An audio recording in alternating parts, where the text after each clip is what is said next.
Morning, guys. Hey, this is Chris from BCL, and I just want to talk about real quick the whole weekend box office update. I had to go to deadline, and I'm sorry, but I'm gonna pause this and redo this because I don't live in the best of neighborhoods, and there's a ton of background noise, and it's gonna piss me off when I go edit this. And one second.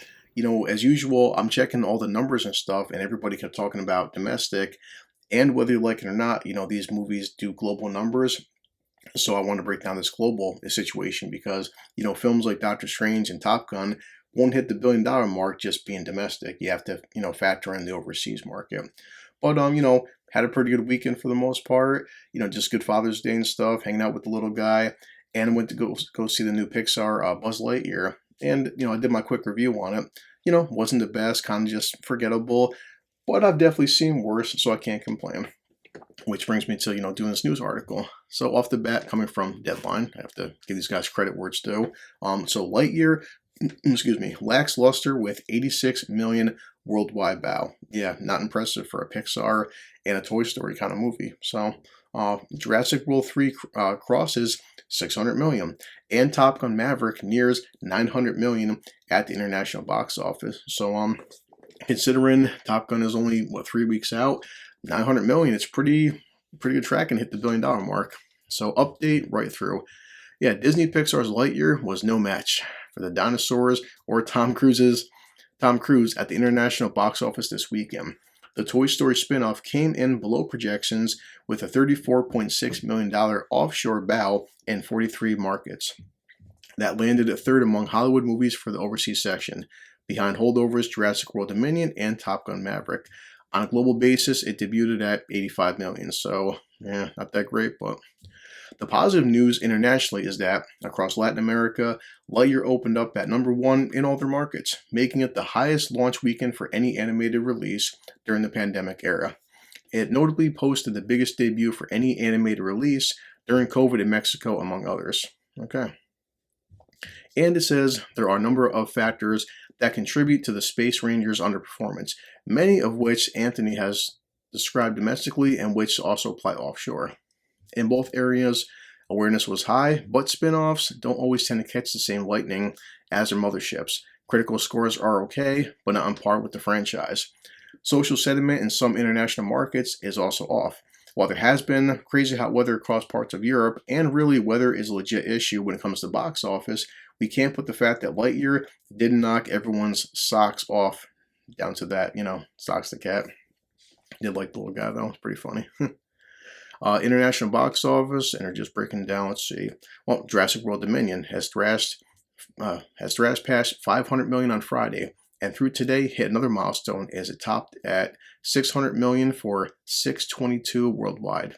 Overseas, the Dinos added 76 million in 72 markets this session, a 54% drop for an international cum of 372. Jurassic World Dominion is seeing China make a comeback after the recent lockdowns. The movie ranked in #1 again, and the sophomore frame chomping on another 24 million to lift the local cum to 92.8 million. And the film was already the biggest imported release of 2022 and has now surpassed Free Guy to become the third biggest Hollywood pick of the pandemic. So, God, 622 in 2 weeks. The $1 billion mark's not that outside the realm of possibility. But good news for people who like actual good movies. Still soaring, the Paramount Skydance's Top Gun Maverick zoomed past 800 million worldwide after just 21 days in release on Thursday, becoming Tom Cruise's biggest movie ever globally. And considering, I love all the Mission Impossibles, that's pretty fucking impressive. Through today, it is now estimated at 885, so 115 more million, that definitely is possible to happen. I might go see it again this weekend, because why not? Especially, 4th of July is coming up, guys. Hey. Overseas, the Joseph Kosinski directed sequel added 39 million in 64 markets this frame. This is a slight 25% drop from last weekend, which, that's actually pretty good considering. And breakdowns have been updated below. So, in terms of Lightyear, let's look at some bright spots. Lightyear is the highest animated opening during the pandemic era for Mexico, Argentina, Central America, Peru, and Bolivia, Uruguay, and the Philippines, as well as the Latin American region as a whole. It was #1 in all bows there. second highest opening. So I mean, Lightyear's doing decent overseas, but not the best by any means. And of course, holdovers, Jurassic World Dominion. They're talking about the UK, Australia, France, Mexico.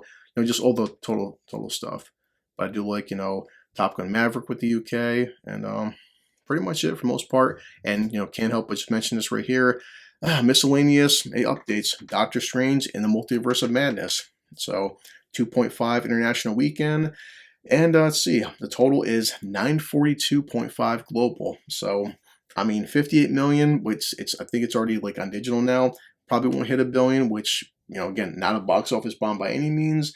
But I mean, it depends how you look at that. I mean, it's kind of people want to say it's a win. It definitely made a ton of money, but the MCU, it's still kind of shaky about that. I do like the fact that, look, Sonic the Hedgehog 2. Hey, Sonic 2 made 209 internationally, 399 global. Let's just call it 400 million.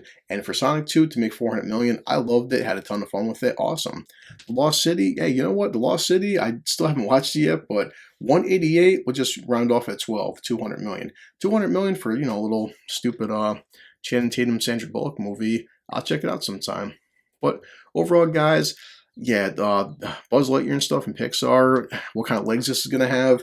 I mean, if it hits 200 million, that's like, damn, that's a stretch.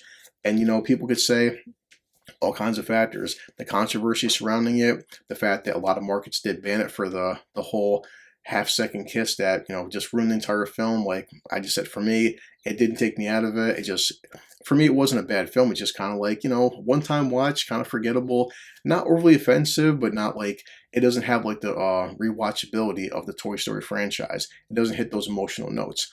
There damn sure is some, emotional parts in it, but just, I mean, I watched it, would have, I guess, no rush to watch it anytime soon. So, I mean, again, but sorry if I'm just, as usual, I got 15 minutes before uploading this damn video, and I'm rushing as always and trying to finish something real quick. But, hey guys, thanks for watching and stuff, keeping you guys updated. Hopefully I can do another video tonight after I get off work and go to bed. Just if anybody cares, I like, being consistent, doing some news. But ultimately, hey, Top Gun, I'm really banking for you, and I'm hoping that you do the $1 billion. Jurassic World, 600 million. It wouldn't shock me if it did $1 billion at all. I mean, we'll see. But yeah, sorry, I'm just rambling. But as always, guys, this is Chris finishing this shit up. I'm about to take a quick shower and get up out of here, and heading back to work.